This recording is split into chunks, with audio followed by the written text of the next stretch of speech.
Bem, pessoal, boa noite.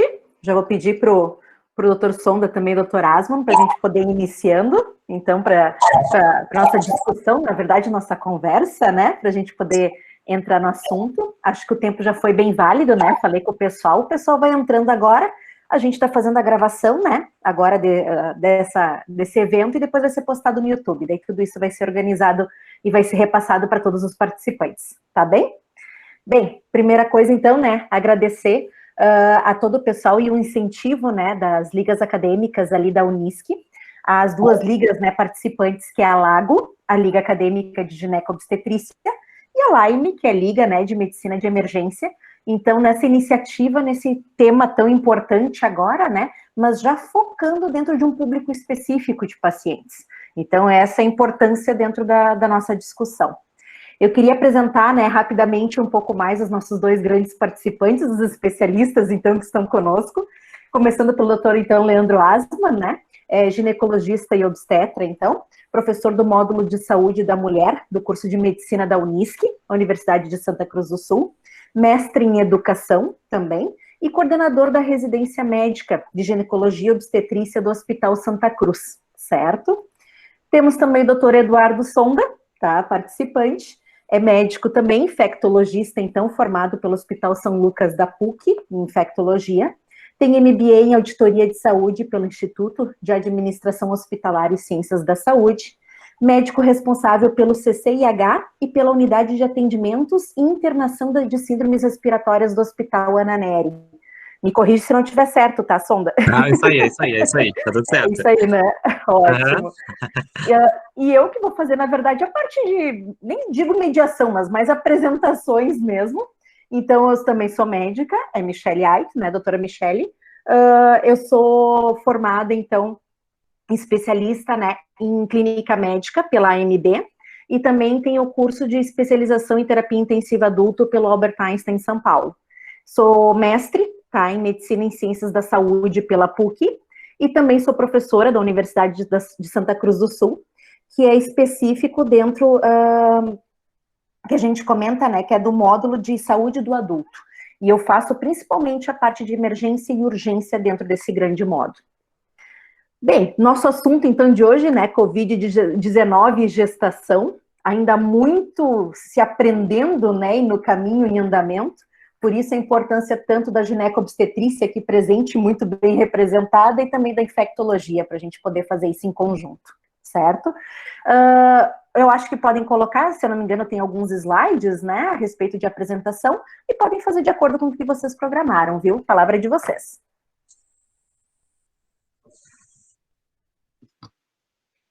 Bom, eu vou só, então, eu e o doutor Eduardo, nós combinamos de, primeiro, boa noite, agradecer o convite da Liga de Medicina de Emergência e também a LAG, que eu também coordenando, sou professor orientador da Liga de Ginecologia, e para nós falarmos sobre esse assunto, enfim, hoje que todo mundo não tem como fugir desse assunto, não tem como se abster de entender ou tentar compreender isso, e depois o Eduardo também vai falar. Nós vamos dividir assim, o Eduardo vai falar primeiro alguns aspectos gerais da Covid-19, que é importante, e depois eu vou falar de aspectos bem específicos da gestação também, que é o assunto também da nossa liga, e um assunto que nós vamos falar hoje é coisa muito interessante, né, que ele está se colocando em xeque ou se valorizando a medicina baseada em evidências, que a gente não tem nada em evidência relacionada à Covid-19, né? Então, as evidências ou estão sendo colocadas em xeque ou, nesse momento, bom, realmente nós temos que valorizar a medicina baseada em evidências, porque a gente não tem quase evidência de nada em relação ao Covid-19. Todo mundo está acompanhando na literatura e na imprensa geral esse tipo de situação que a gente, como médico, tem se colocado. Então, especialista ou não, médico que atende atenção primária ou atende emergência, todos nós estamos sendo colocados contra a parede, em xeque, na tentativa de tentar resolver um problema que foi criado há poucos meses atrás, né, e que está se tentando já achar medidas vacinais, enfim, para tentar contornar. Então, é um assunto muito interessante, eu acho que chama muito a atenção da gente quando a gente lê sobre Covid-19 e o desafio que a gente tem de tentar colocar em prática e tratar nossos pacientes sem grandes evidências e compartilhando com elas uma experiência de compartilhamento de ideias e informações que a gente tem passado com a paciente. Então, depois eu vou falar um pouco mais sobre a minha parte. Deixa o Eduardo falar. Não, perfeito, Leandro. Obrigado. Primeiro, boa noite. Também agradecer ao convite. Para mim é uma honra, né? Afinal dos contos, eu aprendi com vocês, né? Michele, o Leandro, né?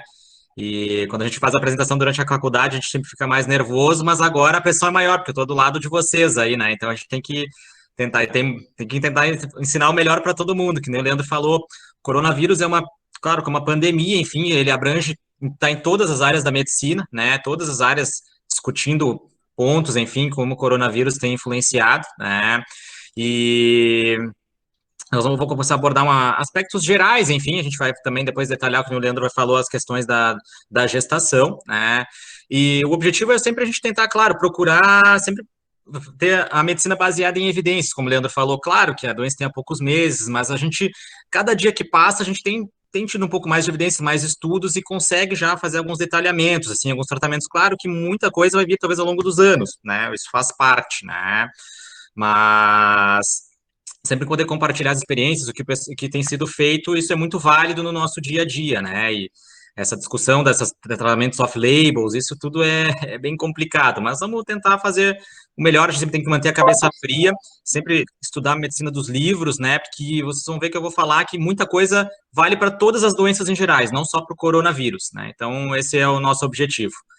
Então, Michele, podemos começando? Posso começar a apresentar? À vontade. Perfeito. Então, deixa eu só colocar aqui. Primeira vez que eu apresento assim, então, bem legal. Vamos ver se vai dar certo. Clicar aqui. Share. Tá.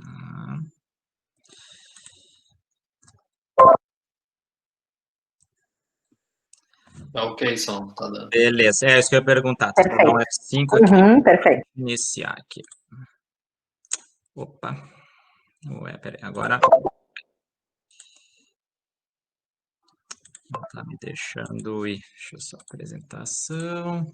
Tem que primeiro, acho que botar em apresentação, depois compartilhar.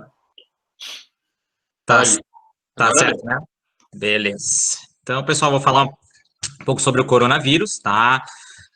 Não sei como se programou aí, Michele, se alguém quiser interromper, não sei, ou se quiser deixar para as perguntas para depois, como ficar melhor para a organização do evento, tá? Isso, e até importante para colocar, então, qual foi a ideia. Vocês têm livre abertura, vocês vão colocando, né, tudo que acham pertinente. Nós temos no chat alguns questionamentos, a gente vai separar para o final da apresentação de vocês. Daí a gente vai colocar esses questionamentos em roda de conversa. Perfeito, então tá bom. Obrigado, Michele. Vamos lá, então, tá? Então, assim, sobre o coronavírus, tá? O coronavírus, ele não é uma doença nova, claro, esse subtipo SARS-CoV-2, enfim, né, as questões da microbiologia do vírus, enfim, claro que são diferentes de outros, enfim, né, mas o vírus, o coronavírus foi descoberto nos anos 60, tá, se faziam, hoje em dia que é proibido, enfim, se faziam pesquisas, esse é um artigo do British Medical Journal, da época, enfim, né, que se desconfiava sobre uma doença respiratória que se dava em crianças, então se inoculava vírus nas crianças e nas pessoas para induzir a doença, para se descobrir o que é, e aí, a partir disso, foi descoberto o coronavírus, né, algo que a gente nem pensaria hoje, tá? Ao longo dos anos, o coronavírus, então, a gente teve 2 surtos, enfim, mais conhecido, né, teve o SARS-CoV-1 na China em 2002, 2003, né? E o MERS-CoV em 2012 e 2013 da Arábia Saudita, tá? Aqui coloquei alguns dados da época, enfim, taxas um pouco de mortalidade, enfim, o MERS-CoV, que foi da Arábia Saudita, é um vírus que tinha uma mortalidade mais alta, mas a transmissão não foi tão alta, enfim. Mundialmente, não... Na época, enfim, eu não me lembro, assim, não sei se o Leandro daqui a pouco lembra de alguma coisa, mas que meus professores de infectologia só citavam, assim, que nessa época, porque essa doença não chegou na América do Sul, nenhum dos 2 surtos, assim. Se não me engano, foi, acho que o SARS-CoV-1, ele chegou até alguns casos importados nos Estados Unidos, na América do Norte, mas chegou a atingir a Europa, enfim, mas não chegou aqui, tá? Então, por isso que a gente também acho que não teve um impacto tão grande, não lembra, talvez, das notícias da época sobre isso, tá? Falando um pouquinho de dados gerais sobre o coronavírus, tá? Esses são dados que eu peguei do painel de ontem do Ministério da Saúde, enfim, né, que temos aí 3.717.000 casos, né, casos em acompanhamento, que são os casos confirmados por RT-PCR, depois vou falar um pouquinho maior, temos 690.642 casos em acompanhamento. São esses os casos, enfim, que podem vir daqui a pouco a ser registrados como ainda hospitalização, síndrome respiratória aguda grave, óbito, enfim, e nos casos recuperados, né? A letalidade geral ali está em torno de 13,2%, né? E no país, de uma forma geral, assim, é o país como vocês assistiram aí às palestras do Ministério da Saúde nos últimos meses, o Brasil, claro, é um país muito heterogêneo, né? Aqui na região sul, os casos ainda estão em crescimento, né? Porto Alegre, a média móvel talvez diminuiu um pouco, mas ainda a curva, se a gente for olhar, está em ascendência. Então, na nossa região aqui, ainda a gente pode ainda esperar talvez ainda um aumento do número de casos, né? Enquanto outras regiões que falam, no norte, principalmente, algumas no nordeste, já se diminuiu bastante, né? Agora, Rio de Janeiro tem se falado talvez uma segunda onda, enfim, um novo aumento no número de casos, mas aqui ainda, nós ainda estamos ainda numa situação um pouco mais complicada, né? Aqui eu coloquei o painel também de ontem do Rio Grande do Sul, né? Então, aqui nós temos 116 mil casos confirmados, tá? Uma taxa de letalidade aparente de 2,8, enfim, né? Essas taxas, se a gente comparar a nível mundial, enfim, tá? Claro que varia de local para local, mas a nível global, elas é o que sempre se falou, assim, desde o começo, né? Na China, os primeiros dados da China vieram com a média uma letalidade em torno de 13,4%. E é o que a gente vê globalmente, claro, existem algumas exceções, como na região lá de Bérgamo da Itália, enfim, Nova York, né? Mas existem outros fatores, não só da questão médica, que também influenciam em tudo isso, tá? Então, vamos passando aqui. Santa Cruz do Sul, né, aqui nosso município, se eu não me engano, hoje está eu tinha dado uma olhada, agora me deu um branco, acho que 718 casos confirmados. Até o Marcelo Carneiro, vocês acompanham ele, enfim, ele sempre tem os dados bem atualizados, enfim, mas aqui também, nos últimos dias, assim, a gente tem visto um maior número de casos, assim, né, tanto nas emergências, tem se atendido mais, enfim, quanto realmente confirmados. Aí, nas últimas semanas, sempre tu olhar no Portal Gás, vai olhar ali, tem 10, 15, 20, às vezes chegou até 30 casos confirmados um dia, tá? Então, a perspectiva é que acho que continue assim, né, mas como toda epidemia, como toda doença, em toda doença viral, ela tem seu ciclo, né? Pode estar numa fase crescente, mas uma hora vai ter que acabar.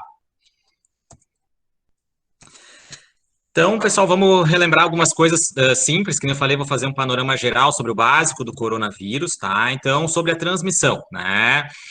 Lembrar, né, que é por gotículas, tá? Então, né, quando a gente fala, quando principalmente tosse, espirra, né, a gente elimina pequenas gotículas que elas acabam no ar e acabam caindo nas superfícies, tá? E quando as pessoas estão próximas, né, essas gotículas a gente pode acabar inalando, enfim, né, ou caindo, que nem eu falei, nas superfícies, enfim, a gente fazer por um contato indireto de colocar a mão em alguma superfície contaminada, entrar em contato com as mucosas dos olhos, nariz e boca e se contaminar, tá?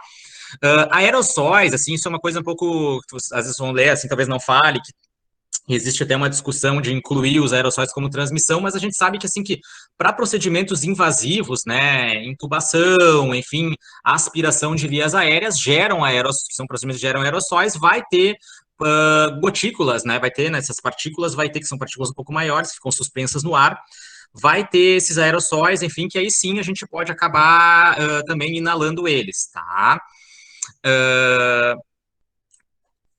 Sobre o SARS-CoV, o MERS-CoV também, agora sobre o SARS-CoV-2, né, sempre se suspeitou que a transmissão inicial, né, isso na história, viria, então, talvez do animal para o homem, né? No SARS-CoV-1 já se suspeitava sobre os morcegos terem transmitido para os homens, mas nunca ficou comprovado nada, lá que foi na China em 2002, 2003.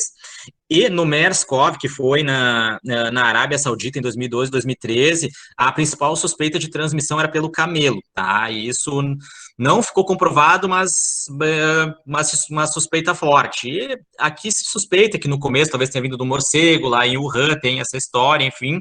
que acontece? Os vírus, na verdade, eles são, claro, são seres acelulares, enfim, que eles precisam, eles estão no meio ambiente, né? Estão na natureza, estão nos animais, estão nos seres humanos, enfim, né? E eles precisam procurar novos hospedeiros sempre para poder se multiplicar, enfim, né, para poder se reproduzir, e eles têm uma alta taxa de mutação, né, que isso é o que faz a diferença, enfim, né, e por isso que às vezes a gente não consegue identificar se a gente pegou mesmo de um animal ou não, porque o vírus, muitas vezes, ele entra no nosso organismo, desenvolve uma mutação, que daí já fica diferente do vírus do animal, e é por causa dessa mutação que ele nos contamina, tá, então por isso que acaba tendo sempre essas discussões, né. E sobre as questões das superfícies, enfim, né, eu coloquei até aqui interrogado transmissão por fomites contaminados, né, por que isso, assim, também, né, o que acontece, assim, quando a gente quando a gente espirra, fala, tosse, que solta algumas gotículas, cada dessas gotículas, né, geralmente tem uma quantidade, assim, para vocês entenderem, de 100 a 1000 vírus, tá, em cada uma delas, tá, que isso, em termos de carga viral, é muito baixo, assim, né.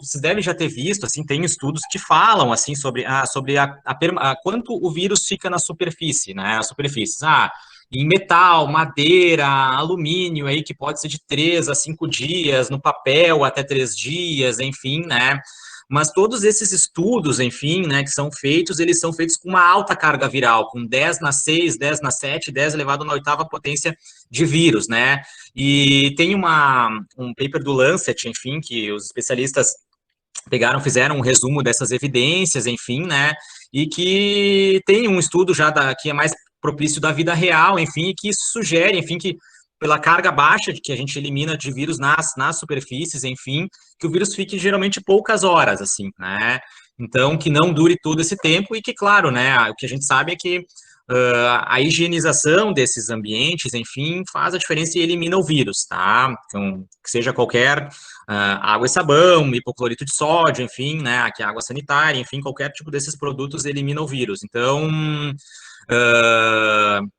a questão dos fomites fica um pouco discutível, assim, mas claro que, obviamente, tem que sempre se tomar todos os cuidados, que pode transmitir, pode, mas talvez não tenha aquele risco tão alto como suspeito, que a gente encosta em qualquer lugar e já posso ter pego o coronavírus. Não, o vírus não sobrevive tanto tempo assim na superfície, tá?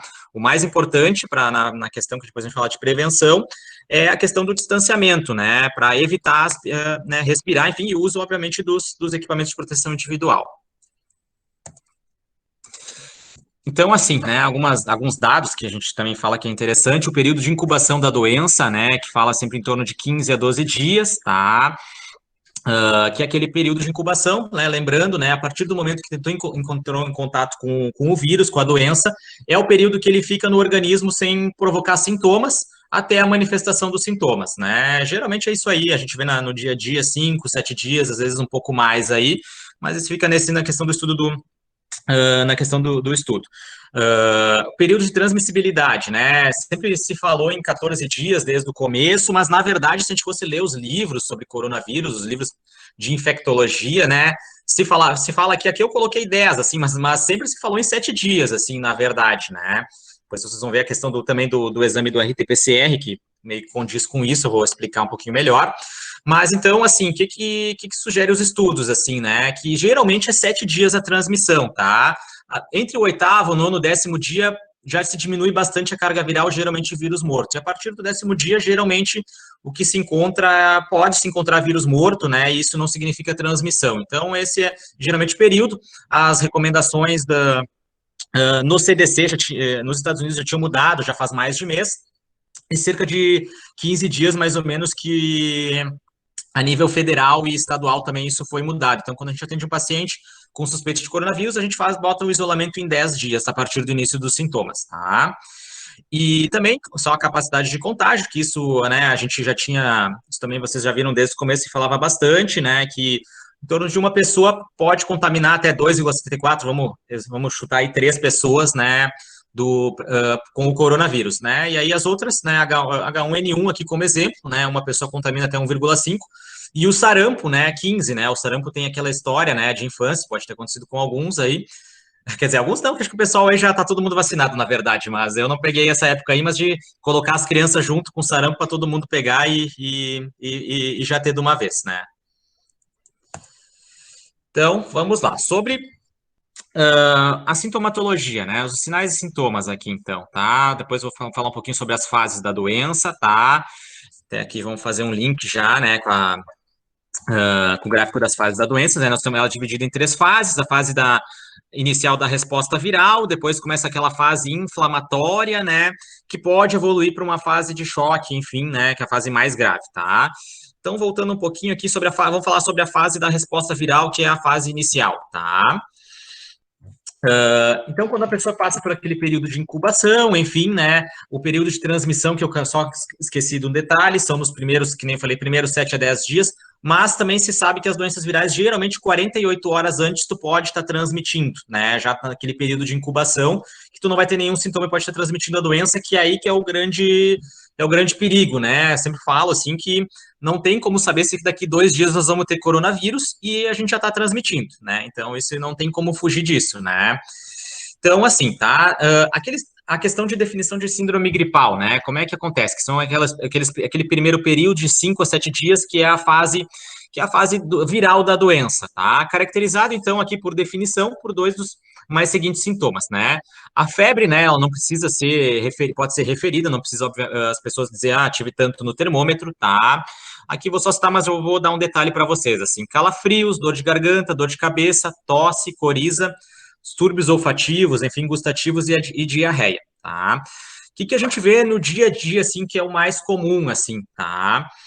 Sobre os sintomas. O paciente, ele vai sempre relatar, geralmente, muito cansaço, tá? Astenia, assim, que a gente tem que diferenciar um pouco da dispneia, às vezes esse é um diferencial. A dispneia, ela é muitas vezes desencadeada pelos esforços, tá? Quando é aquele período que pode se caracterizar por uma maior gravidade. Então, é um cansaço, tu vê que a pessoa tem uma cara um pouco de abatida, tá? A dor de cabeça também é algo importante, que eles relatam muitas vezes. A tosse, ela é seca, tá? É uma tosse seca que não passa, sabe? Toma os xaropes, enfim, esses remédios caseiros e não melhora, então isso é bem importante de ver. Febre, assim, né, varia muito, tem casos que tem, não, referida é muito difícil. Diarreia também não é em todo mundo.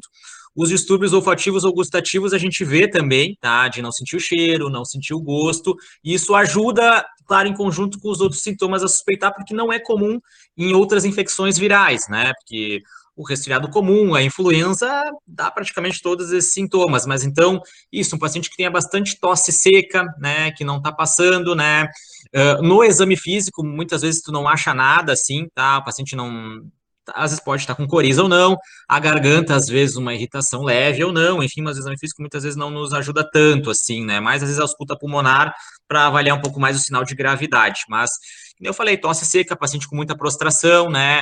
Tem que ter uma história clínica epidemiológica, o paciente tem que ter furado o isolamento social, tem que ter tido contato com caso suspeito, né? Então, isso é bem importante, tá? Bem importante mesmo, que ninguém pega coronavírus do nada, assim, né? Não é assim que funciona, tá? Então, tem que ter uma história clínica epidemiológica junto com esses dados aí, tá? Então, até a Michelle sabe de um caso que a gente teve, né, Michelle, que foi de uma paciente que ela não tinha, assim, um histórico clínico, assim, para coronavírus. A gente suspeitou, fez tudo que o exame era negativo, no fim até está em andamento, mas a gente acha que era H1N1, porque ela tinha uma história, na verdade, mais de epidemiologia para H1N1 do que coronavírus. Crianças, né? Crianças, como as crianças estão ainda em isolamento, as aulas não voltaram, graças a Deus a gente não tem visto muitos casos em crianças, é pouco, mas geralmente são bem benignos, assim, com pouquíssimos sintomas, febre, às vezes também um mal-estar, a pessoa não tem a criança não tem muita vontade de se alimentar, né? E tem que... Mas claro que a gente também acaba pedindo exame, suspeitando, enfim, né? E idosos sempre também é uma dificuldade, né? Não só para coronavírus, mas para em geral. A gente sabe que as infecções em si nos idosos, né? Muitas vezes o primeiro sintoma não é febre, não é tosse, não é dor, não é, sei lá, disúria, não é. O primeiro sintoma muitas vezes é confusão mental, alteração de comportamento. Isso já pode justificar, né, que nem aqui falar de sonolência excessiva, né, irritabilidade, inapetência, às vezes um idoso assim já pode estar desenvolvendo um quadro infeccioso, então esse é um grande desafio, enfim, tá? Mas mesmo nos idosos que eu tenho visto, assim, de casos, assim, não, não tem aparecido, obviamente, tanto febre, mas eles têm, assim, tosse bastante, dor de cabeça, esses outros sintomas também têm aparecido, mesmo nos idosos, tá? Mas sempre ficar atento, isso para vale de regra geral, né? O cuidado com o idoso, que o primeiro sinal de infecção muitas vezes pode ser uma alteração do comportamento. Síndrome respiratória aguda grave, enfim, né? Então, quando a gente entra Então, quando eu expliquei isso nas primeiras fases, né, o que acontece? O paciente, geralmente, às vezes, ele vem vindo bem, ele vem acompanhando, não, doutor, tô com uma tosse, tô cansado, não tô me alimentando bem, mas tô legal. Passa, geralmente, começa 7, passa aí 8º, 9º, 10º dia, muitas vezes ele pode começar com falta de ar, né? E que nem eu falei, essa falta de ar é muitas vezes desencadeada pelo esforço, então a gente tem sempre que avaliar, assim, o paciente, se ele consegue, por exemplo, às vezes parece bobagem, o senhor vai tomar um banho e sente falta de ar, já é algo importante, porque a gente, de modo geral, ninguém sente falta de ar para tomar banho, né? Às vezes o paciente ele tem falta de ar para levantar da cama, né? Então, isso sempre tem que ser avaliado, né? E quando o paciente, obviamente, esse paciente vai ter que procurar um serviço de atenção básica, um serviço de emergência, enfim, né? Sempre importante checar a saturação, né? Tem que estar menor que 95, aqui fala em questão de cianose. Mas a gente leva sempre outros aspectos também, né? Frequência respiratória, né? O paciente vai estar provavelmente taquipneico com dessaturação, aí a gente já pode praticamente estar definindo que esse paciente pode estar evoluindo para síndrome respiratória aguda grave, vai precisar de internação, tá? Criança sempre, sem criança sempre é difícil, né? A gente tem que lembrar que até é questão de prova, isso muitas vezes, né? Por exemplo, para pneumonia, né? Qual é o critério de pneumonia para criança independente dos outros, assim, que é taquipneia, né? A criança que está com taquipneica e tu não tem, às vezes, muitos outros sintomas, ela pode ter uma pneumonia, por exemplo, né? Então, aqui basicamente, vale mais ou menos essa regra. Uma criança que está com esforço respiratório, enfim, né, a gente tem que considerar que ela pode ter uma suspeita de coronavírus ou uma outra infecção respiratória. Então, isso que eu estava comentando para vocês, das fases, enfim, né, a fase aqui divide em 2A, 2B, mas o que acontece? Quando o paciente evolui para a fase inflamatória, que isso é uma reação do próprio organismo em recuperação, aí o paciente começa a ter falta de ar, enfim, né? E isso, conforme o grau da reação, se é uma reação muito exacerbada, pode evoluir para um quadro de síndrome respiratória aguda grave, entrar em choque, enfim, né? Claro que a gente às vezes faz alguns tratamentos para conter isso, né? Mas tudo muito varia, assim, de hospedeiro para hospedeiro. Falam numa questão talvez genética, né? Que às vezes a gente vê, não é uma rotina, assim, de ver todo mundo na mesma casa pegando, tá? Todo mundo. Mas acontece, enfim, né, pela transmissão do vírus, tá? Se fala a questão do grupo sanguíneo, que talvez tenha alguma influência, e outra questão também é a carga viral inoculada, enfim, né, pessoas que trabalham em ambientes mais fechados, enfim, né, que podem mais propícios daqui a pouco a um ambiente favorável para o vírus, isso pode inocular uma carga maior viral e esse processo ocorrer, enfim, né, mais rapidamente, enfim, né. Que bom que, de modo geral, a gente não tem visto os pacientes evoluir para fases graves, assim, a gente vê, assim, realmente evoluir para fase inflamatória, isso acontece, demora muitas vezes para melhorar, pacientes ficam acamados, já vi teste com oxigênio, ter que usar oxigênio em casa, mas pelo menos a gente tem conseguido, enfim, hoje resolver a maioria dos casos, talvez, claro, com a ajuda da medicina baseada em evidência, sim, mas muitas vezes porque a doença tem um curso e como ela começa, ela vai terminar, né? Aqui uma outra questão só sobre os contatos, tá? Que isso é bem importante também, que isso é muito comum no dia a dia. E isso a gente vê, vocês também vão se deparar bastante. Eu tive contato com alguém positivo, né? Isso por si só não significa que tu vai pegar ou que tu tenha possibilidade de pegar, né? Existe que a gente fala, assim, né? Como é que tem que ser o contato, né? Tem que ser ambiente fechado, né? Então, a gente sempre fala isso, que os ambientes têm que ser abertos, a gente tem que estar no ambiente fechado, né? Não respeitar o distanciamento, então, as pessoas próximas, enfim. Claro que, de um modo geral, às vezes, assim, as empresas têm trabalhado nisso, enfim, o comércio, né? A gente vê, mas a vida real não é bem assim, muitas vezes, que funciona, tá? que nem eles falam aqui, então está no contato fechado, enfim, esse contato não está usando máscara, enfim, ou no ambiente hospitalar não está usando EPI, né, isso também é levado em consideração, e não está respeitando o distanciamento social, né, essa relação de 1 metro e meio, enfim, né, e que eles comentam aqui, né, que depois eu vou ter que abordar nos exames para explicar um pouco melhor, que seja um teste, o contato de alguém confirmado por PCR, né, isso já vou explicar um pouco melhor para vocês do porquê, do que a gente bate tanta tecla, né, em fazer exame de PCR e de PCR, vocês já vão entender. Então, vamos lá, vamos para os exames laboratoriais, né? Então, não só para coronavírus, tá, pessoal? Assim, ó, para qualquer doença em geral, sei lá, toxoplasmose, que são as doenças da mononucleose, Epstein-Barr vírus, citomegalovírus, até o próprio HIV, enfim, já um pouco diferente, mas também, tá? As doenças virais, toxoplasmose não é viral, mas enfim, entra no mesmo gancho aí, tá? Como é que funciona, de modo geral, os métodos diagnósticos, tá? Nós temos 2 tipos, né, para utilizar de modo geral.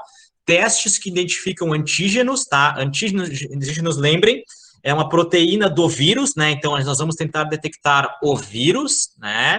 Ou nós vamos utilizar exames que detectam anticorpos, ou seja, detectar as defesas do nosso organismo, que entram o IgG e o IgE, tá? Então, como vocês podem ver aqui, tá? Nós temos para detectar antígeno, o melhor método, com mais eficácia são os exames de RT-PCR, né? Que geralmente a gente utiliza do 1º ao 7º dia, né? Aqui vocês veem que a curva pode cair, enfim, até o 14º dia, 15º que eles falam, mas a indicação precisa do PCR nos primeiros 7 dias, com o melhor período entre 3º e 5º, 7º dia para coleta, tá? E isso indica que um exame de RT-PCR positivo significa que tu está transmitindo o vírus, tá? Por isso que a gente também fala, né, na questão da transmissibilidade, que diminuiu aí para 10 dias, porque os estudos mostram, enfim, que depois a capacidade viral, ela diminui bastante, tá? Existe uma coisa bem importante também, que não vale só para coronavírus, sempre valeu para as outras doenças, que um paciente que ele está melhor, com 24 horas afebril ou com o melhor importante dos sintomas, possivelmente esse paciente não transmita mais a doença, né? Então, às vezes, 4, 5 dias, o paciente já está melhorando, enfim, nos casos leves, que geralmente é assim, e já não transmite mais, tá? Então, isso tem que ficar bem detalhado, né? Existem testes rápidos de antígeno, tá? Nós temos só um teste rápido de anticorpo, isso é importante detalhar, só que não, no Brasil, até onde eu sei, não tem, né? A gente tem para dengue, por exemplo, mas não tem para coronavírus, que seria importante, porque às vezes o exame do PCR a gente não tem ele à mão, né?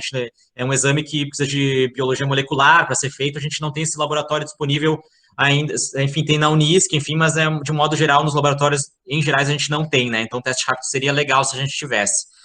E, por outro lado, nós temos os testes de anticorpos, como eu falei, né, que se divide em IgG e IgM, tá? O IgG, vocês lembram de antigo, quando a pessoa já teve contato, né? E o IgM pode significar que tem infecção aguda ou não, mas isso tem que ser avaliado com sintomas clínicos, talvez a necessidade de exame de RT-PCR, tá? Porque o que acontece? O IgM geralmente positivo a partir do 7º dia.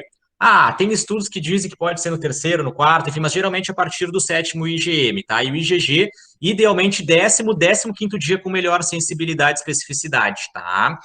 Então, aqui eu vou deixar essa tabela aqui que essa eu recebi num WhatsApp, num grupo dos infectos uma vez, que achei bem bacana, assim, que explica bem isso, né, para trazer alguns exemplos para vocês, assim, do dia a dia. Então, lembrem, né, que o exame do PCR para detectar o vírus e para detectar o anticorpo. Ter o anticorpo não significa necessariamente que tu está doente, né? Por exemplo, né, um paciente que tenha PCR positivo, claro, obviamente, né, ele está doente, enfim, né, não tem muito, enfim, ele está transmitindo a doença, tá? O PCR, ele pode ficar positivo, assim, vocês veem, enfim, podem ver, o próprio nosso presidente ficou com PCR positivo mais tempo, assim, às vezes tem pessoas que fazem PCR com 14, 21 dias e continua dando positivo. Isso não necessariamente significa que eles estão doentes, porque, assim, o nosso PCR, de modo geral, ele é qualitativo, tá? Não quantitativo, ou seja, ele só é positivo ou negativo, não mede a quantidade de vírus.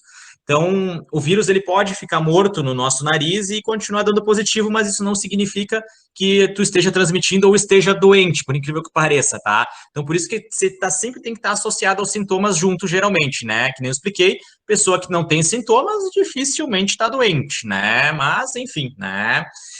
Então, o que acontece? Então, vamos pressupor, vamos trazer para a prática. A gente pega um caso clínico de uma pessoa com suspeita de coronavírus, né? Tem os sintomas ali, enfim, a gente coleta o exame do PCR, tá? Deu positivo. Beleza, o que é a lógica, né? E, sei lá, terceiro, quarto dia já deu positivo, que a partir, se a gente fizer um IgG, IgM, a partir do sétimo dia, dê um IgM positivo, e a partir do 15º dia tem que aparecer o IgG, tá? O IgG é o que confere a famosa imunidade, que todo mundo fica falando que quer, enfim, né? Então tem que ter o IgG, né? É muito comum a gente entender casos de IgM, de só IgG ali, que vocês olharem na tabela, um paciente, sei lá, com sintomas, pode ser que seja, né? Ou assintomático, enfim, né?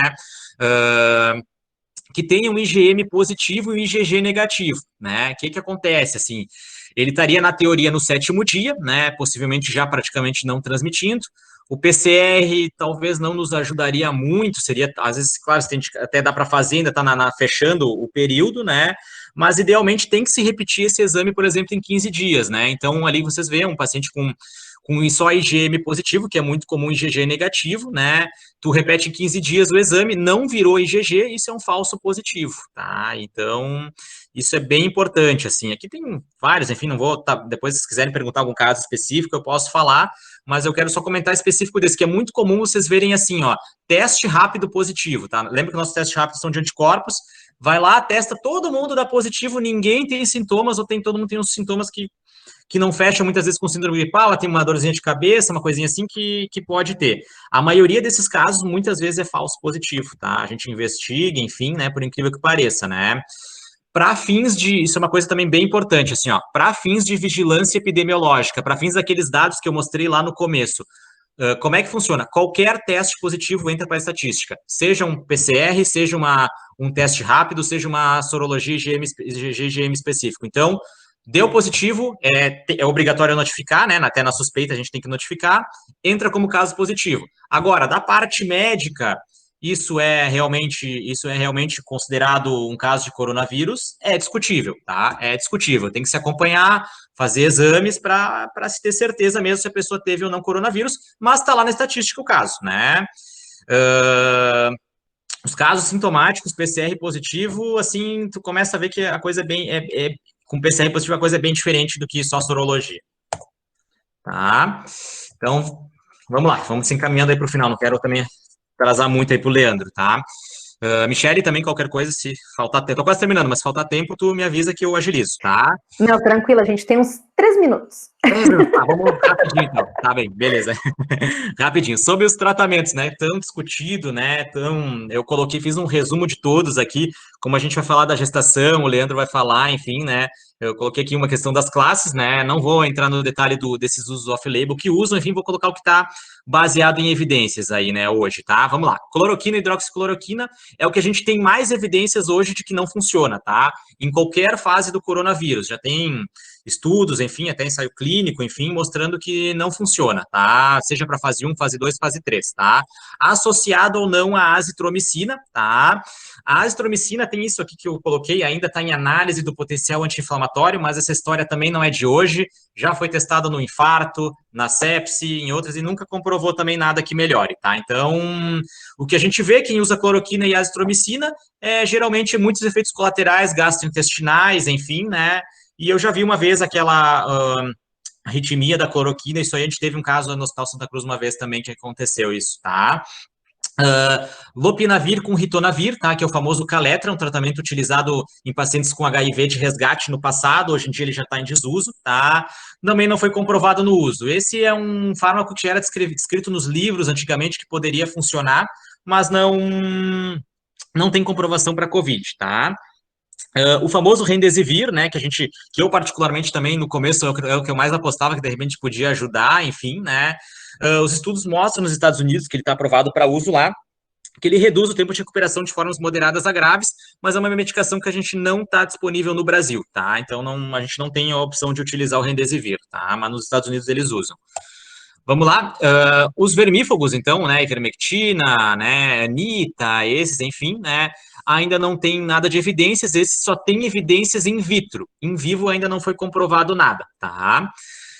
Tocilizumab, que é um imunobiológico, enfim, que tem alguns, se fala em talvez algum estudo para paciente grave, que pode ter algum benefício, também aguarda maiores estudos, mas isso, a princípio, se for, é reservado para casos graves aí, tá? Anticoagulantes, né, enoxaparina, heparina, anticoagulantes, assim, né, não é recomendado o uso de rotina, tá, já vi paciente usar em casa enoxaparina com casos leves, não, tá, existe alguns protocolos para a gente utilizar dentro do hospital para casos mais graves, a gente avalia o exame do dedímero, possibilidade de TEP, né, de um tromboembolismo associado, enfim, mas não se usa na rotina, tá. Vitamina C, vitamina D, zinco também não tem comprovação, tá? Enfim, né? Um paciente que tem deficiência de vitamina D, ele tem que usar vitamina D por deficiência de vitamina D, não porque ele tem Covid, tá? Então, isso também é bem comum, né? Corticoides, o que a gente tem aí de estudo para corticoide? Que é o que nós temos de tratamento, digamos, mais eficaz, né? Mas assim, né? Tratamento também dentro de um cenário específico, tá? Não esquecer isso. Pacientes, né, então, que estão em ventilação mecânica, são pacientes internados ou que, geralmente, que internam acabam utilizando oxigenoterapia, esses pacientes a gente tem usado de rotina corticoide aí, dexametasona, enfim, né, metilprednisolona também a gente usa, é corticoide, de modo geral, enfim, né, eu particularmente uso até mais a metilprednisolona, enfim, doses um pouco mais altas, a dexametasona nessa dose de 6 mg dia também tem ainda algumas coisas off-label, dependendo se o caso é mais grave, usa doses um pouco mais altas, enfim, mas isso sim, a gente utiliza de rotina nos pacientes, mas, né, num cenário de internação, tá? Plasma, tá? O plasma, vocês têm visto notícias, tem o hospital em Porto Alegre e Caxias tem usado plasma, tá? Eles têm feito uma recomendação, isso ainda é off-label, em pacientes ainda com, num cenário mais recente, o paciente não, digamos, não deteriorou clinicamente, não está precisando de UTI, eu tenho usado, assim, mas também, em termos de estudo, ainda aguarda, mas é algo que está sendo feito, assim, na prática nos nossos hospitais da região. Em relação só, vamos lá para a gente finalizar aqui, essa questão da prevenção, tá? Sobre as vacinas, que é o que todo mundo quer saber, né? Coloquei aqui a vacina da AstraZeneca, que é a de Oxford que está mais à frente aí, né, nos estudos, tá? É uma vacina um pouquinho diferente, ela é de vetor viral não replicante, tá? Ou seja, eles pegam, por exemplo, o adenovírus, sei lá, o rinovírus, o Epstein-Barr vírus, pegam partes desses vírus e tentam, que são semelhantes ao coronavírus, para montar uma vacina, tá? Acredito que essa vacina vai estar disponível, talvez, no setor privado ainda esse ano, tá? Para compra, né? Mas que essa é a vacina que está em parceria com o Butantan pretende fazer a produção da vacina em dezembro, então acredito que campanha de vacinação SUS em massa, acredito que só no ano que vem para possivelmente abril, tá? Coronavac, que é a vacina chinesa, que está sendo feita testes na PUC, enfim, tá? Essa é uma vacina de vírus inativado e está em estudo ainda, enfim, né? Mas talvez, enfim, né? Talvez essa acho que vai demorar mais um pouco, e tem várias outras vacinas que talvez vão estar no mercado aí, mas a da AstraZeneca, espero que, sei lá, talvez no máximo 60 dias, talvez esteja disponível aí para compra. Não sei o preço, né? Aí é discutível. Então, pessoal, assim, ó, não esqueçam, tá? O que é o mais importante? O que a gente tem visto, assim, ó, quem toma as medidas de prevenção não pega coronavírus. A gente tem visto dentro do hospital, que ainda tem os pacientes mais graves, onde tem risco de transmissão, né? A gente vê, assim, que se tu respeitar as medidas, acaba não contraindo, que é lavar as mãos, né? Muito importante lavar as mãos, né? Sempre água, sabão ou passar álcool gel, tá? Lembrar as etiquetas respiratórias de tosse, né? E espirro, né? Colocar geralmente o cotovelo na frente, tentar, claro, mirar para o chão, digamos assim, né, para não espalhar o vírus no ar, tá? Evitar aglomerações, né, isso é muito importante, a questão do distanciamento social, enfim, né, isso é fundamental, né, manter ambientes bem ventilados, isso é bem importante, isso é algo também que a gente tem que exigir no nosso dia a dia de atendimento, para atender pessoas, que é muito comum nossas estruturas de atendimento, seja na atenção primária ou hospitalar, não estarem adequadas, tá? Não compartilhamento de objetos pessoais, enfim, e aqui só um lembrete final mesmo, né, que para o atendimento dos pacientes, o que a gente tem que ter? O que a gente tem que usar, basicamente, né? A máscara cirúrgica, até não máscara de tecido. A máscara de tecido serve para as pessoas em geral, né? para o dia a dia, mas para nós profissionais da área da saúde tem que ser máscara cirúrgica, N95 para fazer procedimentos invasivos, né, intubação, né, aspirações que podem gerar aerossóis, aí tem que ser N95.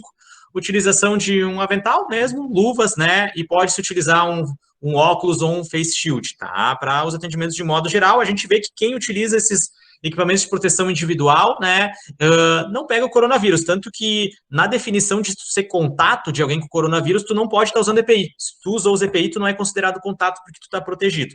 E isso sempre funcionou para todas as doenças, né? Então, pessoal, era isso, tá? Da minha parte aqui. Perfeito, Sonda. Até te agradecer muito. Claro, e até te agradecer muito pelas colocações que tu fizeste, pontos bem importantes depois no final, né, quando o Asman também contribuir, eu quero pegar e puxar algumas coisinhas ali também para a gente instigar um pouquinho a cabeça. Vamos fazer isso. Asman, pode ficar à vontade. Bom, eu vou rapidinho, eu vou ver se eu consigo apresentar aqui. Não sei se as gurias podem botar a apresentação, porque eu tive um problema na minha apresentação. Vai ser rápido, vou ser bem breve para deixar mais espaço para discussão, até porque são algumas coisas bem específicas da gestação. Vamos lá, Manu, pode passar próximo.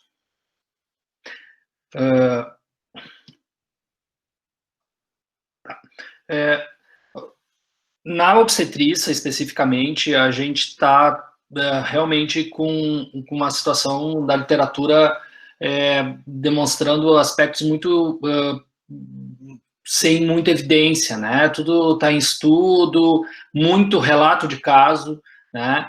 Mas o que se sabe, assim, existe sim a possibilidade de transmissão transplacentária e transamniótica, a transmissão através do trajeto, que é uma transmissão transcervical, que existe essa possibilidade, e também a transmissão vertical ambiente, e daí já um nenê que já nasceu e pode ocorrer a transmissão do coronavírus para o recém-nascido.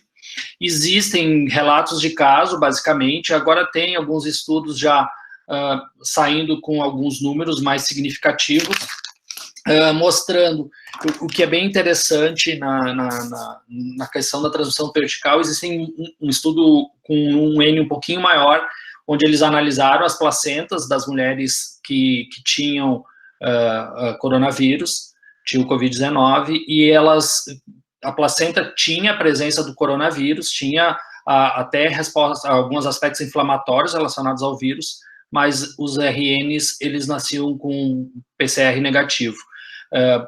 E a gente precisa considerar que a placenta é um órgão fetal. Então, é um aspecto bem interessante da transmissão vertical do coronavírus. Vamos passar para o próximo, por favor. A gestação, esse é um aspecto bem importante que a gente fala no dia a dia, principalmente falando em atenção primária e em alguns outros aspectos, se a gestação é considerado fator de risco, né? A posição do Ministério da Saúde no Brasil foi considerar a gestação como fator de risco, a gestação, e principalmente nas últimas semanas agora, o puerpério foi considerado fator de risco, e no Brasil parece que o puerpério tem demonstrado alguns números um pouco mais negativos em relação ao Covid-19. O que se sabe na literatura mundial é que, na verdade, os riscos de contaminação da gestante são iguais à da população geral na mesma faixa etária, e principalmente levando os fatores de risco relacionados dessa grávida. Então, gestante sem fator de risco tem o mesmo risco de contaminação de uma mulher não grávida na sua mesma faixa etária. Claro que existe essa questão da analogia fundamental da resposta imunológica da gestação, né? A gestante, ela tem uma modulação imunológica importante, todo mundo sabe disso, né? No meio médico, que a gestante é imunossuprimida por natureza, né? Pelos aspectos de resposta inflamatória dela, e teoricamente isso aumentaria o risco. Isso é um pensamento lógico. Mas quando a gente vê estudos, principalmente no mundo inteiro, isso não parece ser uma verdade absoluta, né? Diferente de que alguns aspectos no Brasil. Realmente o Ministério da Saúde do Brasil considerou fator de risco, porque os números do Brasil foram um pouquinho mais negativos quando comparados com outros locais que tiveram um pico de incidência da doença. E claro, né, agora a gente não pode também esquecer que gestantes têm patologias sistêmicas e riscos e fatores de risco associados, né? Nós temos muitas gestantes com diabetes, hipertensão, cardiopatia, obesidade, né, que é um fator de risco que parece ser bem significativo quando a gente fala em doença avançada, em doença complicada, estágio 2B, enfim, e 3 da doença.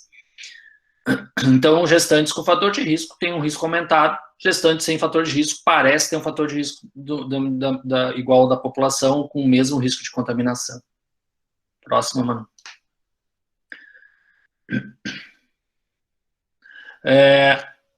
Agora, especificamente também, o que é gestante, o que é gestação, o que o Covid-19 determina na gestação. O que a gente tem de números até agora é que aumentou significativamente as cesáreas, em 70%, isso é um número muito significativo.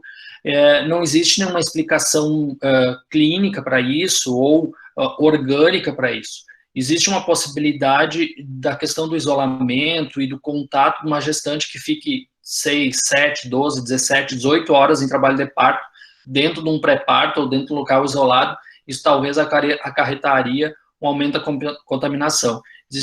Teve um editorial na Febrasgo falando sobre isso, não se entende muito bem, mas possivelmente é por conta não do medo, mas dessa precaução que todo mundo está tendo em relação ao coronavírus, e acaba a cesariana sendo uma solução mais rápida para determinar o fim do trabalho de parto e essa gestante ir para o isolamento junto com o seu recém-nascido.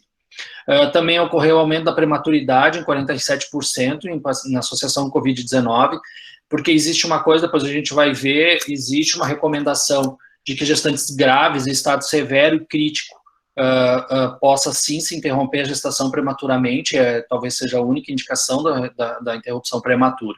Então, possivelmente isso acabou acarretando o aumento da prematuridade, mas, claro, existe também a possibilidade de ser, isso o tempo vai dizer, né, a gente sabe que trabalho de parto prematuro tem a ver com resposta inflamatória, né, qualquer alteração inflamatória numa gestante aumenta o risco dela determinar trabalho de parto, prematuro ou não. Também existem estudos falando que aumenta um pouco a morte fetal, né, a morte perinatal aumenta 7,1%, 1 a 5%, eu não sei o número geral, o Sonda falou, mas de maneira geral na gestante, 1 a 5% das gestantes com Covid-19 acabam necessitando de ventilação mecânica. E o puerpério, que nem eu disse, no Brasil, acabou tendo uma mortalidade um pouco maior, né, é um número um pouco mais negativo, um número mais significativo, inclusive fazendo que a entidade mais importante do Brasil, que é a Febrasgo, tenha lançado um alerta, né, mostrando ou alertando os obstetras de que o puerpério precisa ser bem avaliado por conta desse aumento da mortalidade. Próximo. Está quase no fim. A amamentação também é muito importante, né? Os estudos demonstram a presença do coronavírus no leite materno, né? Existem relatos de caso disso, e tem um estudo que analisou uma série um pouquinho maior de mulheres, mas foi verificado a presença de coronavírus no leite materno de mães com infecção por coronavírus. Agora, o que não está claro e que não parece ser uma realidade é a transmissão desse coronavírus através do leite, né? Então, a recomendação e a amamentação sempre é uma coisa importante, porque a gente tem que levar em consideração que a amamentação é a principal fonte de alimentação e que determina diminuição da mortalidade por desnutrição e por falta de alimento em grande parte do mundo.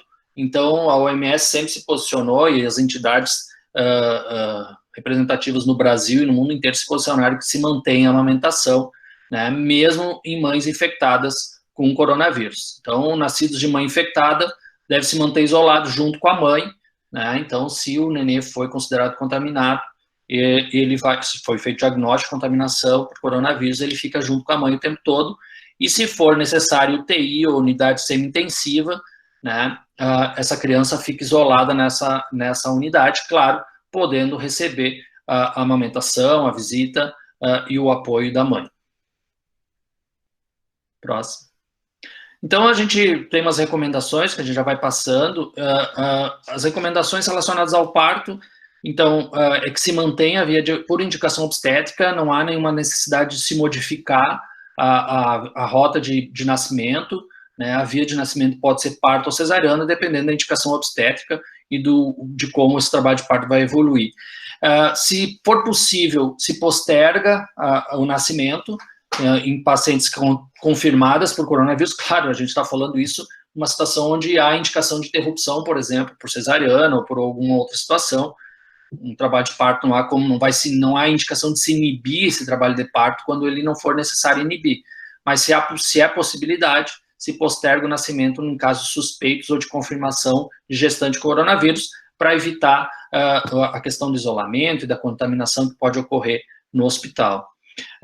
Em situações clínicas graves ou críticas, pode-se antecipar, existe a recomendação que se antecipe, até porque a gestação, por questões mecânicas, ela tem uma resposta um pouco inadequada à ventilação mecânica, existem parâmetros de ventilação mecânica que nas grávidas, nas gestantes, elas precisam ser modificados, né, e a gestante responde um pouco pior à ventilação mecânica por questões mecânicas, de abdômen, enfim, e outros aspectos fisioterápicos ali, do sistema respiratório, né? A gente sabe as modificações fisiológicas que que o sistema respiratório na gestante acaba tendo.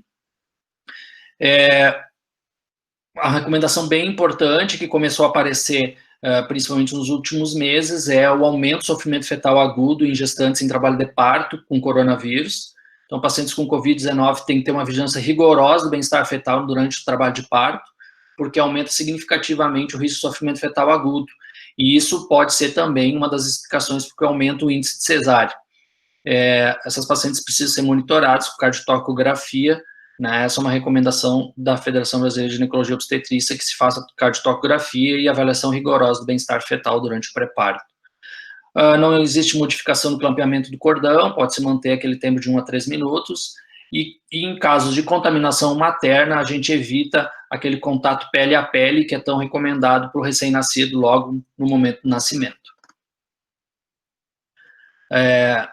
Outra coisa importante não sei se está em outro slide, mas naquele ali talvez eu tenha esquecido a questão da cirurgia, a questão do uso de EPIs, né? Não há necessidade, isso é uma recomendação do CCIH de maneira geral, dos protocolos, houve uma liberdade de que cada hospital fizesse o seu protocolo, mas uma recomendação geral é que não há necessidade de se usar face shield ou alguma outra coisa durante a cesariana ou durante o parto, até porque não produz aerossol, né? O contato é mais com líquido amniótico e com sangue, que parece não ter aumento na transmissão. Obviamente, EPIs são necessários nessas situações, né, tanto no parto como na cesariana, mas não relacionado aos EPIs usados, por exemplo, em aspiração de via aérea ou intubação. No pré-natal não se muda o calendário de consulta, não se muda a solicitação de exames, é óbvio que os contatos de higiene e os cuidados de higiene e contato, como o Dr. Eduardo falou, precisam ser mantidos.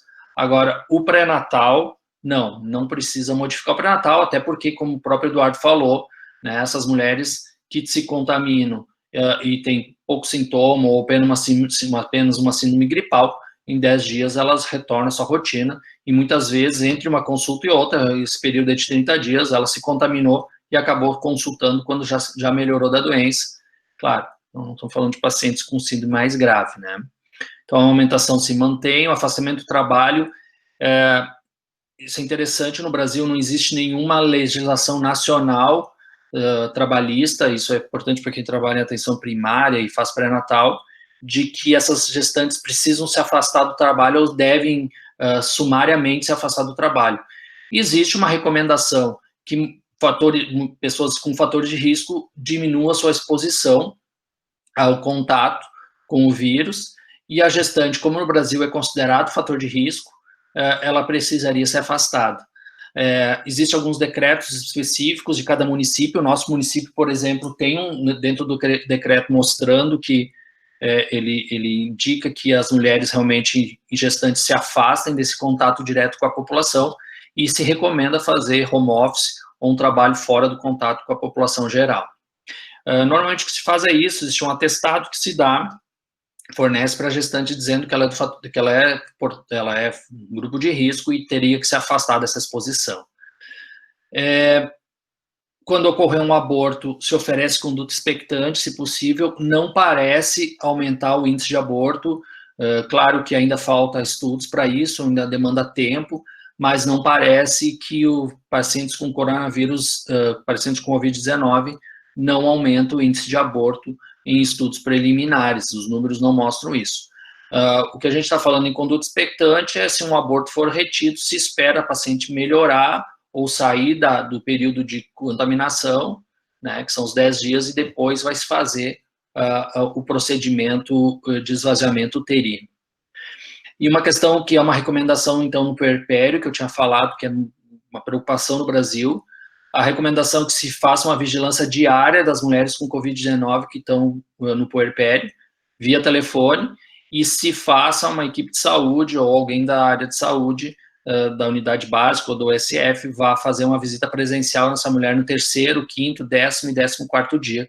Essa é a recomendação da Febraso para o cuidado da puérpera, que no Brasil realmente começou a aumentar aumentar a mortalidade nessas mulheres, então está tentando se ampliar essa vigilância em relação ao puerpério.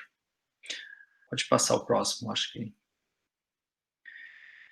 Bom, daí assim, então, a questão da gestação, ela não foge nada em relação ao tratamento que o Eduardo estava falando, o doutor Eduardo estava falando em relação ao tratamento, o que chama atenção, porque vocês viram ali as drogas que são utilizadas, off-label ou não, que na verdade não tem nada label mesmo, né? Elas nenhuma é classe D, então todas são classe C no máximo, e a classe C na gestação, se os riscos sobrepõem, se os benefícios sobrepõem os riscos, a droga deve ser utilizada. Então, não há nenhuma contraindicação de nenhuma droga sendo pesquisada, e aí entra o corticoide. O que é importante, existem alguns estudos e algumas recomendações na obstetrícia, a questão da enoxaparina, né? A gestante, ela tem um aumento significativo, muito significativo, de tromboembolismo venoso e tromboembolismo pulmonar, e a gente sabe, pelo menos tem se demonstrado que o Covid-19, o Eduardo pode me corrigir, que aumenta o risco, aparentemente aumenta os riscos de tromboembolismo venoso e tromboembolismo pulmonar. Então, mulheres gestantes, existe uma recomendação da Febrasgo agora há pouco, que mulheres graves, em situações graves, usem enoxaparina. A gente já tem um protocolo específico que é bem aberto, assim, não é nada fechado. Existe, assim, uma recomendação bem fácil de que se use enoxaparina em gestante por poucos motivos. Então, a recomendação em mulheres graves, gestantes com síndrome grave, se usa enoxaparina profilática por conta dessa associação gestação, tromboembolismo, Covid. Então, a enoxaparina é o que mais chama atenção no tratamento. Agora, as outras, corticoide, a própria cloroquina, enfim, que não vamos entrar nesse mérito, mas ela pode ser utilizada na gestação, não há nenhuma contraindicação. Claro que a gente sempre tem que avaliar o que eu falei isso, né? Se o benefício sobrepõe os riscos, né? Quer dizer, o Eduardo já falou da questão da cloroquina, que tem que ter muito cuidado, cuidado quando se usa em gestação, porque a cloroquina, ela é utilizada em gestação, nós temos gestantes com lúpus e outras doenças assim, que utilizam essa droga, mas os efeitos colaterais podem ser potenciais e não dá para se usar assim, sem mais nem menos, uma gestante. Então, eu acho que fui rápido, né, Michele? Mas foi assertivo, esse é o principal, Asma. É o perfil assertivo, é pegar e ir direto ao ponto que é o que a gente precisa, né? Que é isso aí. E eu gostei muito porque, assim, ó, uma das coisas até que vocês dois colocaram, né, e a gente sabe na prática também de atendimentos e tudo, é ver o risco e benefício dos tratamentos. É muita coisa, como eu disse, né, o label mesmo a gente não tem. A gente tem muito, é o tatear e vendo cada paciente como é que ele vai evoluindo, né? Até uma das coisas que tu colocaste agora, Asma, eu só vou comentar que é uma das perguntas que veio pelo chat, tá? Que é da Baroni, Eduarda Baroni. Se é comum pacientes com Covid desenvolverem TEP, por exemplo, ou qualquer outro tipo, né, trombose venosa profunda, também não só tromboembolia pulmonar, e se essa condição está associada à pneumonia ou possui algum outro mecanismo conhecido, que é algo que está bem em estudo. A gente está falando específico de Covid-19 e gestação. Como tu colocaste, né, Asman, a gestação, ela já é um fator de risco, né, para a gente ter esse aumento. Então, a enoxaparina, em alguns momentos, já é utilizada, independente de Covid-19, para tratamento dessas pacientes, né? É isso? Exatamente. Existe uma recomendação que saiu há poucas semanas, de que pacientes com síndrome grave usem enoxaparina profilática, normalmente 40 miligramas, enfim, máximo 60 miligramas. A profilaxia normalmente na gestação se faz com 40 miligramas. E ainda mais se ela tiver outros fatores, porque na verdade, por exemplo, se nós vamos usar a calculadora do Royal College na gestação, pacientes hipertensas ou obesas, ela já tem indicação de uso de enoxaparina na gestação, né? Dependendo da situação. Paciente com história prévia já tem risco, então é bem aberto o uso. Na verdade, a recomendação de uso de enoxaparina na gestação, ela é bem facilitada, assim. E daí que vem essa questão do uso da enoxaparina em gestante com síndrome grave. Vai estar acamada, vai estar entubada, o paciente gestante acamada já é uma indicação por si só de uso de heparina. Então, a paciente acamada, ou seja, em UTI com síndrome grave, a enoxaparina se faz necessário pelo fato dela estar imobilizada, ou mais imobilizada. Claro, e tem essa importância, lógico, a gestante, né, ela já tem esses fatores de risco, né, que podem aumentar, e pensando nisso, Sonda, até dentro da pergunta, né, da Baroni, é que eu sou boa de gravar sobrenomes, primeiro nome não me lembro, eu acho que era Eduarda Baroni, mas que a Baroni fez o questionamento. Isso, Eduardo. Para saber, assim, Sonda, o que se sabe, já se tem alguma ideia do porquê desse mecanismo? Por que a gente pede dedímeros, por exemplo, né, e dentro disso enxerga isso, né? Sim, então também vou complementar ali a parte do Leandro também, né? O que acontece, né? A fase 2, que é a fase inflamatória do coronavírus, o vírus entra no nosso organismo, enfim, né? E o nosso sistema imune automaticamente vai detectar esse vírus e vai combater, né? E isso gera uma reação inflamatória, tá? Claro, dentro da imunologia, enfim, que é uma cadeira que é bem complicada, né, que a gente sabe, né, que algo que a gente não entende muito bem, né, os mecanismos da imunidade, enfim, esse combate, né, ele pode se gerar de uma forma exacerbada, né, eu vou ser sincero, não sei bem detalhes, enfim, né, da cascata, enfim, né, e isso pode provocar um estado de hipercoagulabilidade, enfim, né, e que pode desenvolver mecanismos de trombose, né. O dedímero, ele é um exame, ele é um marcador inflamatório muito sensível, né, muito usado em suspeitas de trombose, enfim, ele é um pouco mais específico nisso, por isso que a gente acaba utilizando como um rastreio em pacientes que internam, enfim, né, para uma forma também de avaliar se eles podem estar desenvolvendo um fenômeno tromboembólico durante um quadro moderado grave de coronavírus, né. Então, o mecanismo, ele é esse, ele é imunológico, né, ele é imunológico que acaba envolvendo a questão, né, de coagulação sanguínea, enfim, tá? Assim, de modo geral, os pacientes que internam, assim, vamos falar de modo geral, né, geralmente a gente utiliza enoxaparina ou heparina profilática, né, se eles estão mais acamados, enfim, né, dentro do COVID, se um paciente interna, muitas vezes ele não consegue nem ir no banheiro, né, ele tem falta de ar para ir no banheiro, então ele vai usar enoxaparina profilática por si só, né? E a gente, claro, acompanha o dedímero, enfim, né? Acompanha a própria sintomatologia para ver se ele vai desenvolver um fenômeno tromboembólico, né? Às vezes pode ter fenômenos microvasculares que falam, né, nas extremidades, né? Às vezes a gente vê isso em paciente, né? Mas geralmente, para a gente suspeitar de um fenômeno tromboembólico, que assim não é uma complicação que pode ocorrer, mas não é tão comum assim, não, tá? O paciente ele vai ter que ter, enfim, sinais que apresentem isso, né? Ele vai ter que ter saturação, né? A gente muitas vezes pela saturação periférica ou pela gasometria, tá? Que é muito importante, né? É um paciente assim que ele, por exemplo, ele tá na fase 2 ali, tá se recuperando e aí começa a ter dispneia do nada, começa a ter falta de ar, né? Que geralmente é o principal sintoma, né? Pode ter dor torácica, enfim, mas né, já é menos comum. Então, isso pode acontecer. Como a gente vê também, sei lá, pneumonia é uma outra complicação, pneumonia secundária. O paciente está evoluindo bem e começa a fazer febre, né? Então, a gente sempre tem que basear pela clínica geral. E, claro, o dedímero, ele, nos protocolos, ele nos ajuda a fazer a anticoagulação a pleno, né? Que a gente fala, né? Às vezes, claro que tu vai fazer um exame de imagem para tentar detectar trombose, mas o dedímero nos ajuda muitas vezes, aí depende de cada protocolo, geralmente 3.000 é o número que te utilizam, enfim, ó, que é para se fazer uma anticoagulação a pleno, que o paciente talvez tem um fenômeno trombótico mais propício, enfim, que tem que fazer uma anticoagulação, deixar, digamos, de 12 em 12 horas, como a gente fala no dia a dia, assim, né? Mas a profilaxia, ela vai ser indicada para praticamente todo mundo que internar, assim, né? A gestação não vai ser diferente. E é isso que é importante, né? Esse entendimento, porque o pessoal chega, não, pode ter, né, hipercoagulabilidade, independente de ser ou não relacionada à parte gestacional, vamos colocar inox em todos e todos estão recebendo.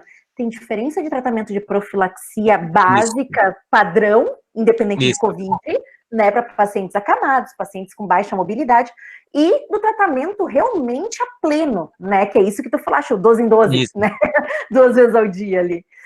A gente vai seguir ali nos slides, que tem algumas perguntas dos participantes que a gente já selecionou dentro dos slides, tá bem? Pode passar a próxima, daí a gente consegue ver a primeira pergunta? Vamos ver. Não pode causar malformação no feto. Não existe nem, por enquanto, tá? Por enquanto, essa sempre, lá no início, foi uma grande preocupação, né? Quer dizer, será que nós vamos ter outra alteração como o Zika vírus, né? Não existe por enquanto nenhuma. Existe uma síndrome fetal, mas é uma síndrome de resposta que eu não vou nem entrar, nem o Sonda vai entrar, porque nós vamos ficar até amanhã falando, que é uma síndrome do recém-nascido, uma síndrome de criança. Mas não há risco de malformação, pelo menos por enquanto, nenhuma sinalização, não houve nenhum relato de caso, por enquanto, de malformação. Perfeito. Próxima. Não, o Sonda já falou isso, né, que a falta de ar da gestação, ela é basicamente uma falta de ar aos grandes esforços, caminhada, subescada, enfim, né, que é uma coisa, e a dispneia do Covid, principalmente sendo mais grave, aos mínimos esforços, né, os outros sintomas, congestão nasal, são muito fáceis de diferenciar, porque a Covid, né, Sonda, dá síndrome gripal, né? Isso. Gripal, dispneia, dor no corpo, mialgia, cefaleia, febre, né? Isso, sempre sintomas das vias aéreas superiores, sempre falo isso, né? Sempre, né?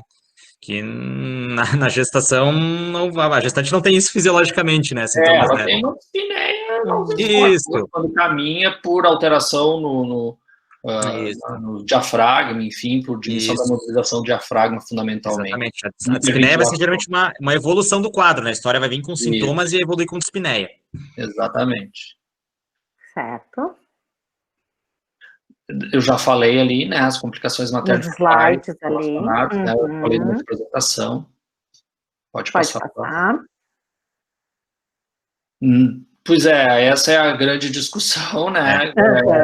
No Brasil parece que sim, no mundo parece que não, eu acredito que não, o que a gente vê na maioria dos estudos, hoje eu revisei de novo no UpToDate, o que mostra, todos os estudos, eles falam que a gestante de baixo risco, sem doença associada, parece ter um comportamento muito parecido com a população geral. Claro que existem aspectos ali próprios do Brasil, né, um pré-natal inadequado, enfim, um acesso inadequado à saúde, talvez alguma coisa específica. Nós somos um país em desenvolvimento, né, um país de baixo índice de desenvolvimento humano, quando nós compararmos com números europeus, né, do hemisfério norte, nós estamos perdendo em vários quesitos, e talvez isso seja um fator que no Brasil esteja piorando um pouquinho a doença na gestante. Isso de modo geral, Leandro, não só na gestante, assim, eu digo, tu vê que um bom acesso a recursos, estrutura de atenção básica, hospital, enfim, equipes médicas, multiprofissionais, né, fisioterapia é muito importante, a gente vê que tem bons resultados, assim, né? Claro, e as doenças sobrepostas nossas aqui, né, também, que são mais comuns no Brasil, aquela parte também, um dos casos, né, que pelo menos eu participei ali, numa parte, pelo menos do atendimento, em que acabou tendo BR positivo junto com uma suspeita de Covid, né, então fica aquela coisa das doenças também provocadas pela parte social que nós temos, né. Exatamente. Próxima. Já falei, né, Já respondido. Não é significativo. Também pré-natal não muda. Tem diferenças, né, que nem tu comentaste, permanecem mesmo os protocolos, tudo igual? Mesmo protocolos de exame e de consulta. Próximo. Também a restrição, ela está associada com hipoxemia, né? O que se sabe da restrição de crescimento no feto, em gestante com Covid-19, é quando ela fica muito tempo com diminuição da saturação. Então, por uma questão óbvia, né? Quer dizer, a mãe hipoxêmica é um feto hipoxêmico, né? Então, essa é uma analogia bem simples. Então, pode ter restrição nessa doença prolongada. Então, gestantes, existem poucos relatos de gestantes com doença prolongada, doença grave prolongada, mas os que mostraram, existe sim a possibilidade de restrição por essa analogia básica de hipoxemia materna e hipoxemia fetal. E a restrição nada mais é de uma hipoxemia crônica, né? E o parto prematuro pode sim, até 47% a mais de parto prematuro, por enquanto, nos estudos, na média. Eu entendi a questão. Riscos, ficou muito geral essa pergunta, mas eu acho que foi bem abordado, tanto a parte de prevenções, os riscos também, né? Mais alguma? Vamos ver. O embrião, não, que nem eu falei, o aborto, ele não parece estar aumentado numa coisa. Claro que a questão da hipoxemia sempre tem que ser levada em consideração, né? Mas não existe um índice aumentado de aborto especificamente pelo Covid-19, porque a transmissão vertical, ainda mais no início da gestação, parece ser mais difícil ainda. Isso. Bem, pessoal, doutor Leandro, né, doutora, no caso, Sonda também, muito obrigada, agradecer imensamente as colocações. É importante essa visão das especialidades interagindo, né, as interespecialidades, que nem eu comento sempre, para a gente poder ter essa noção maior de entendimento. Uma das coisas até que eu queria colocar, Sonda, a respeito daquela tabela dos resultados de exames. Sim. Espetacular! Muito, muito boa, né? Aquilo é uma coisa que... De múltiplas especialidades, eles não conseguem fazer aquela correlação. Isso, se tu puderes deixar isso disponível, né? Sim, manda no WhatsApp. Ótimo. Eu recebi no WhatsApp, tu viu que atrás tem até uma marca d'água, que aquilo eu não sei onde é que ia ser publicado, não sei se na Anvisa. E aí, aquilo, nossa, aquilo é perfeito. Daí eu procurei no WhatsApp aquilo, eu precisava botar isso na apresentação, eu achei. Não, e tem que ser difundido, e vamos começar pela gente. Se tu puderes disponibilizar essa tabela, e vale para todas as doenças, né? Tóxico, citomegalo, Imagina! E a gente consegue, né, dentro disso, colocar ali na descrição dentro do YouTube. Daí a gente já coloca a tabela na descrição, já deixa disponível, né, para todo mundo que teve acesso, então, à nossa apresentação, certo? Vocês querem dar uma palavra final? Eu agradeço imensamente, como eu disse, né, por poder ter participado. Querem colocar alguma coisa? Não, só agradecer o convite, e eu também fiz o convite, né, porque eu também participei desse processo junto com as gurias da Liga, enfim. Mas agradecer a participação de todo mundo, né? É um assunto importante, que está na atualidade, né? E as apresentações que a gente faz servem para ajudar todo mundo, e todo mundo se ajudando, que nem a Michelle falou. Acho que é importante. Muito obrigado, Eduardo, muito obrigado, Michelle, Liga da Emergência, Liga da Ginecologia e Obstetrícia. Obrigado a todo mundo ter trabalhado nisso aí. Também quero só fazer um agradecimento final. Obrigado, Michelle. Obrigado, Leandro, né? Meus professores aí, vocês que me ensinaram tudo, né? Se eu falei alguma coisa errada, é vocês que... Tô brincando. Tô brincando, com certeza. Não, brincadeira. Me sinto honrado de estar do lado de vocês, viu? Ter feito a formação também, que nem passei, a Michelle fez na PUC, também fiz lá, a gente sempre conversa bastante, né? E sobre o coronavírus, assim, de modo geral, eu quero dizer para vocês, assim, que, claro, como é uma pandemia, a gente tem que sempre focar nas questões de prevenção, enfim, como a gente não tem ainda tratamentos adequados, a prevenção ela é fundamental, né? A gente vê que funciona, né? Os EPI, as medidas, enfim, né? Porque o coronavírus, querendo ou não, é uma doença como as outras, e só porque tá no momento de pandemia, mas é uma doença que vai sempre existir, enfim, né? Vai continuar tendo daqui para frente e nós vamos ter que saber conviver. Então, o que está vendo, que vai estar se vendo aqui mais para frente é que o voltar ao normal, entre aspas, é que nós vamos ter que tratar ela uma doença como as outras, com os devidos cuidados. Daí, isso nós vamos acabar voltando ao normal. Claro que vai ter vacina, vai ter tudo mais, né? Mas esse pensamento, ele é fundamental para combater a doença. Perfeito. Obrigada por todos os participantes da Liga, né, por ter promovido esse evento, né, e feito isso virar realidade, né, todos os alunos ali, espetacular.